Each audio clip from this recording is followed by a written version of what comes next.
Victims of Jeffrey Epstein call for Andrew Mountbatten Windsor to be extradited and forced to testify. After the latest set of pictures and emails were released, now there are demands to hear exactly what he knew. The Department of Justice here in the States needs to utilize the abilities that they have to enforce his testimony and potentially prosecute him in the States and extradite him. Also tonight, the vital Rafah crossing in southern Gaza opened today, but with limitations in place, just how many will be able to get through? Plus,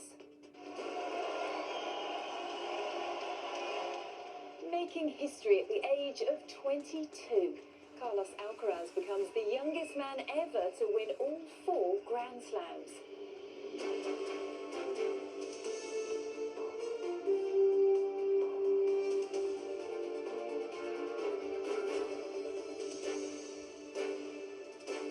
This is ITV News with Charlotte Hawkins. Good evening. There are calls tonight for Andrew Mountbatten Windsor to be extradited to the US to answer questions about Jeffrey Epstein.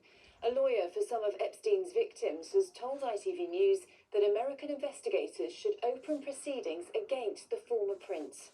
And there are more questions for Peter Mandelson after the former cabinet minister also featured in the latest set of documents relating to the convicted paedophile. Both men deny any wrongdoing. Our correspondent Ian Woods has more. The drip of Epstein revelations have become a torrent. Photographs and emails which Andrew Mountbatten Windsor must deeply regret, even if none of them prove any wrongdoing. What they do confirm is the wisdom of the decision to strip him of his royal titles before the latest embarrassing details became public.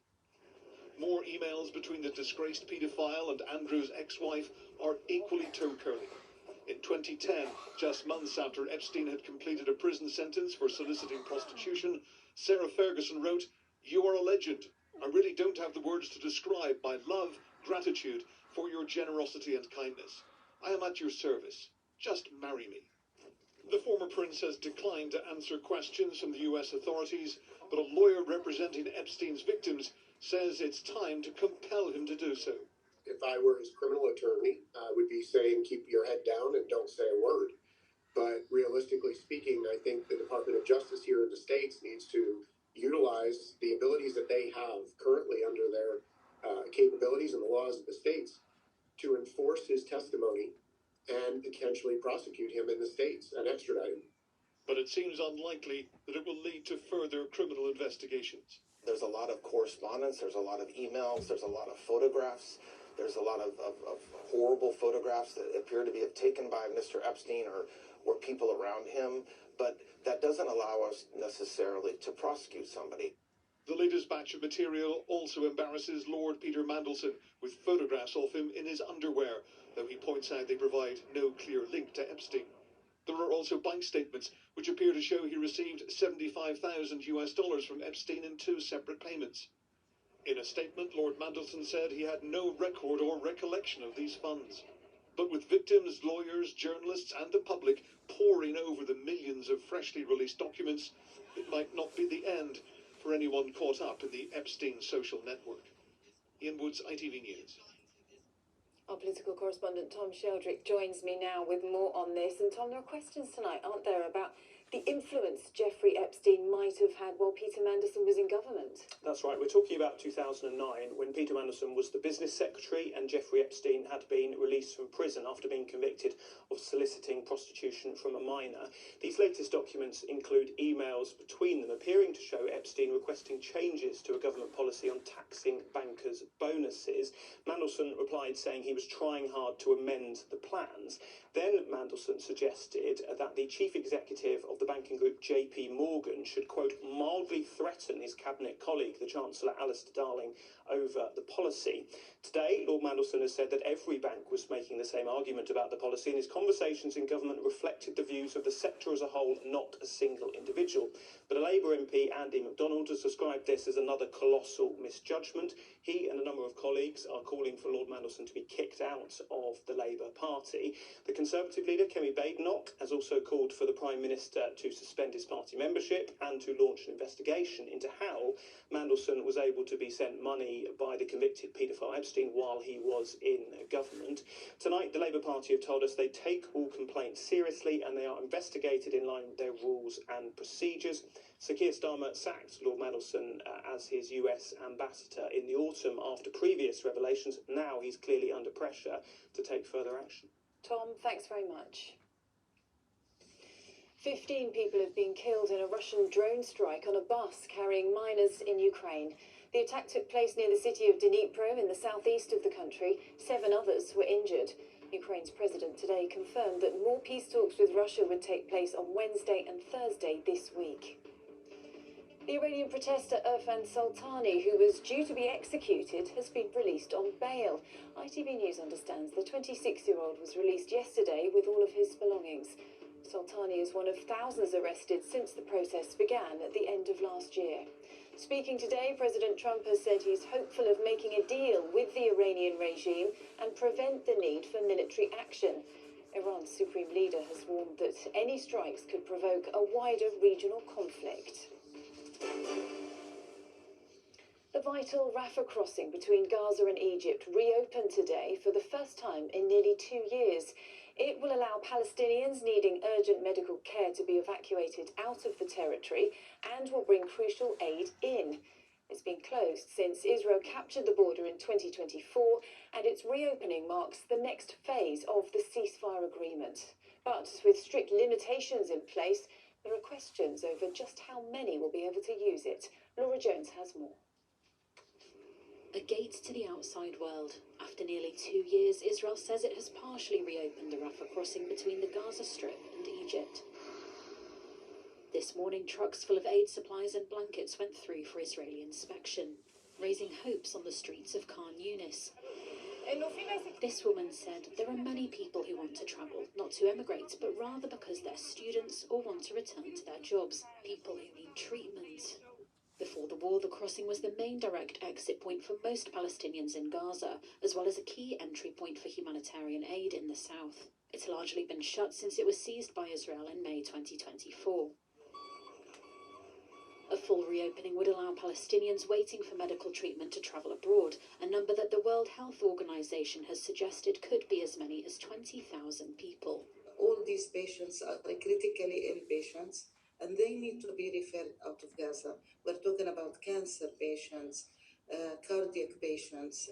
But the reopening today is part of a trial, mainly to test security systems overseen by Egyptian, EU and Israeli officials. The two-way passage for residents is expected to begin tomorrow, but very limited numbers will be allowed through with strict checks in place. And constraints are being imposed elsewhere. Israel said it would end the work of Doctors Without Borders in Gaza after it failed to provide a list of its Palestinian staff. Israeli authorities have accused the charity of providing cover for Hamas militants, which it has strongly denied. The pilot in Rafah does mark a key step forward as the ceasefire deal brokered by the US moves into its second phase, offering some hope to those who have little. Laura Jones, ITV News. Hundreds of patients had to be evacuated from Southampton Hospital after a fire this morning. A major incident was declared following the fire, and all outpatient appointments were cancelled. All but the most serious cases are being turned away from A&E. The fire has been contained and there were no injuries. Wine and spirits bosses have warned that firms have no choice but to increase prices to stay afloat, as an increase in alcohol duty comes into effect today. The tax on alcohol manufacturers has increased by 3.66%. And Charlotte Cadden has been chosen as the Conservative Party candidate for the Gorton and Denton by-election on the 26th of February. She is a former detective of 30 years who worked in both Manchester and London. Football now, and Arsenal women can tonight say they are the best team in the world. They've won the inaugural World Champions Cup, which they were taking part in because they were European champions last season. The Gunners beat South American side Corinthians 3-2 after extra time. In the Premier League, Manchester City's title hopes suffered a blow at the hands of a spectacular scorpion kick from Spurs striker Dominic Solanke. City had been 2-0 elsewhere. Now he's just 22 years old, and already Carlos Alcaraz can claim to have completed tennis. Today he beat Novak Djokovic in the final of the Australian Open, becoming the youngest man ever to win all 4 Grand Slams. Chris Scudder has the details. It was all about the numbers. A record 24 Grand Slams already secure, but how Djokovic so badly wanted number 25. The 38-year-old was giving away 16 years to Carlos Alcaraz, but in the first set, he turned back the clock. First blood is drawn. It was an almost perfect first set from the veteran, but Alcaraz was also chasing history, and as the two greats traded blows, the Spaniard showed just why he was on the way to 7 Grand Slams by the age of 22. Djokovic looked exhausted. His legs could not match the elastic desire, and Alcaraz went 2 sets to 1 up. The prospect of beating the world's top 2 players over 5 sets in the space of 3 days looked an impossible task for the 38-year-old. Still, there were signs of Djokovic's legendary endurance and will to win, with the crowd on his side. He might just be able to do it. But this was the day of destiny for Carlos Alcaraz.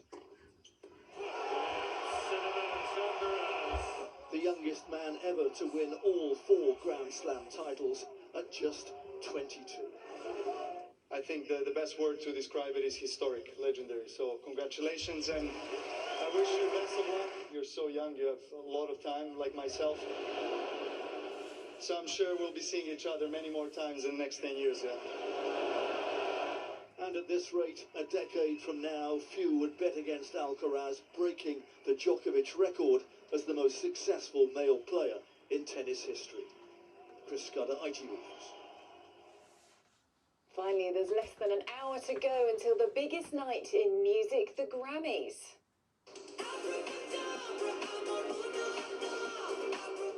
For Best Album, Lady Gaga is going head-to-head with rapper Kendrick Lamar, who leads the nominations with 9 nods. And it could be a good night for the Brits too. And I'm too perfect, so I open my big mouth. Already gave you the time and the place. Lola Young and fellow Brit Olivia Dean are both up for Best New Artist. The ceremony takes place in LA tonight.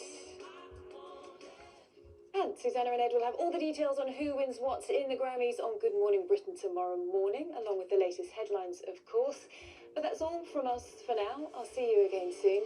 The national and local weather forecasts are coming up next. But from all the team here, a very good night to you. Bye-bye.